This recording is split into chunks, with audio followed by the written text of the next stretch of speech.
Shalom teman-teman gereja DMC Bahasa Malaysia. Salam berkat dalam nama Yesus Kristus saya ucapkan. Selamat bertemu sekali lagi. Semoga saudara semua sehat dan ceria di dalam Tuhan.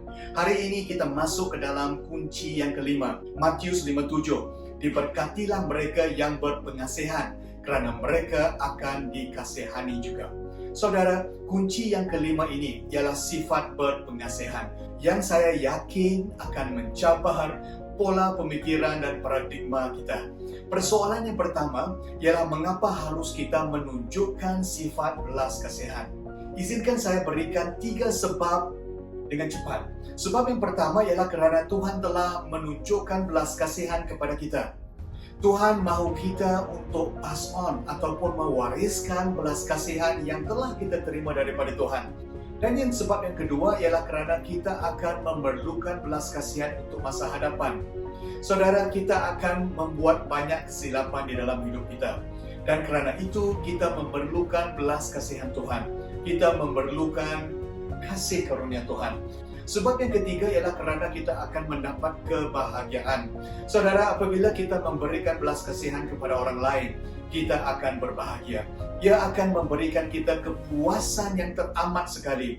Alkitab ada mengatakan bahawa sesiapa yang mengasihani orang miskin adalah seperti memberikan pinjaman kepada Tuhan, dan Tuhan akan membalas jasa baik kita. Ini adalah privilege ataupun keistimewaan yang Tuhan berikan kepada kita untuk membantu mereka yang miskin. Tetapi saudara, persoalan yang lebih penting ialah bagaimana boleh kita menunjukkan belas kasihan kepada orang lain. Oleh itu saudara, izinkan saya cadangkan 5 langkah praktikal yang boleh kita praktikkan di dalam hidup kita.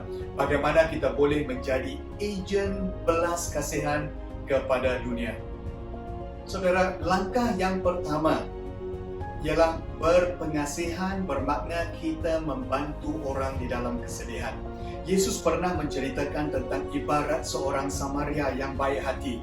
Ada 3 orang di dalam ibarat ini. Seorang imam, seorang suku bangsa Lewi, seorang Samaria. Kita tahu saudara, bahawa orang yang mengasihi sesama manusia di dalam perintah agung ini ialah orang Samaria. Kerana dia menunjukkan belas kasihan kepada orang yang malang tersebut. Manakala imam dan suku bangsa Lewi tidak menunjukkan sikap berpengasihan langsung. Amsal 3:27. Janganlah menahan kebaikan daripada orang yang patut menerimanya ketika engkau mampu melakukannya. Dengar di sini saudara, belas kasihan bermakna kita memberikan kepada mereka yang memerlukan, bukan sama ada mereka berkelayakan. Kita tidak layak menerima belas kasihan Tuhan, tetapi kerana kasih karunia-Nya yang besar, kita orang yang berdosa menerima belas kasihan Tuhan. Saudara, kita yang diberkati haruslah memberkati. Dan langkah yang kedua, berpengasihan bermakna kita memberikan orang lain peluang yang kedua, a second chance, saudara. Saudara, apabila orang yang melukakan perasaan kita, perkara yang pertama yang melintas fikiran kita ialah untuk membalas dendam. Tetapi Tuhan memberikan kita belas kasihan. Tuhan kita adalah Tuhan yang baik. Dia akan mengasihani kita. Dia akan menginjak-injak kesalahan kita. Dia akan membuangkan segala dosa kita ke laut dalam. Dan langkah yang ketiga ialah berpengasihan bermakna kita melakukan yang baik kepada mereka yang kita benci. Ini adalah bertentangan dengan pola pemikiran dunia, saudara. Lukas 6:36 mengatakan, kamu hendaklah berbelas kasihan seperti Bapakmu yang berbelas kasihan. Now, apabila kita meneliti ayat yang sebelumnya, iaitu ayat yang ke-35. Ayat 35 adalah berkenaan dengan mengasihani dan berbuat baik kepada musuh kita dan orang yang menyakiti hati kita. Adalah berkenaan dengan meminjamkan wang kepada orang tanpa mengharapkan apa-apa. Adalah berkenaan dengan berbuat baik kepada orang yang tidak mengenang jasa. Wow, saudara. Dan juga berbuat baik kepada orang yang zalim. Wow, hari ini saudara, kita diperingatkan untuk mengasihi orang yang tidak kita sukai, seperti musuh dan orang zalim dan sebagainya. Dan langkah yang keempat ialah berpengasihan, bermakna kita berbuat baik kepada mereka yang menyinggung kita supaya Injil diberitakan. Izinkan saya cadangkan bahawa kita haruslah lebih fokus kepada memenangi jiwa orang lain kepada Kristus daripada kita memenangi dengan hujah-hujah kita ataupun debate kita. Saudara, kita menginjili dengan penuh belas kasihan, tetapi kita lakukan semua ini dengan kebenaran di dalam Yesus Kristus dan menyelamatkan mereka daripada api kehancuran. Dan yang kelima dan terakhir, berpengasihan bermakna kita membina jambatan kasih kepada mereka yang dipandang rendah.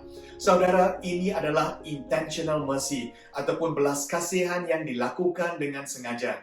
Kita lakukan ini kepada mereka yang tertindas, kepada mereka yang dikeji, kepada mereka yang dianiaya, kepada rejects of society, kepada orang yang ditolak oleh masyarakat, kepada orang buangan, kepada outcast, kepada mereka yang tidak popular.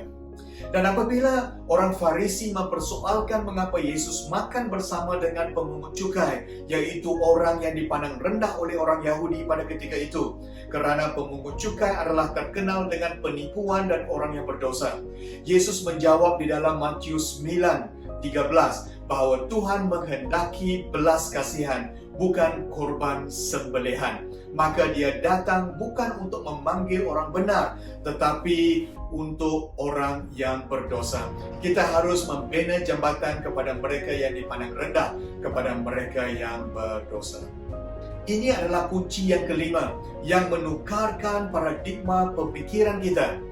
Dan hari ini, sama-sama kita doakan supaya kita minta pertolongan Tuhan untuk memberikan kita semua kebijaksanaan yang murni.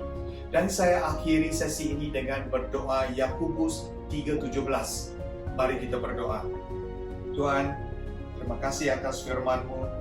Hari ini kami minta pertolongan Tuhan untuk kami menukarkan pola pemikiran kami dengan keduniaan kepada yang berasal daripada syurga. Supaya kami bersifat murni, supaya kami mencintai kedamaian, supaya kami lemah lembut dan ramah tamah, supaya kami bersikap belas kasihan serta mengamalkan segala jenis perbuatan baik, supaya kami tidak bersikap berat sebelah dan tidak munafik atau bertalam dua muka, dan supaya kami mampu melakukan semua itu dengan pertolongan Roh Kudus-Mu. Terima kasih Tuhan, inilah doa kami. Di dalam nama Yesus Kristus kami berdoa. Amin. Terima kasih teman-teman sekalian. Sampai kita bertemu lagi di dalam sesi yang seterusnya. Tuhan memberkati saudara semua. Shalom.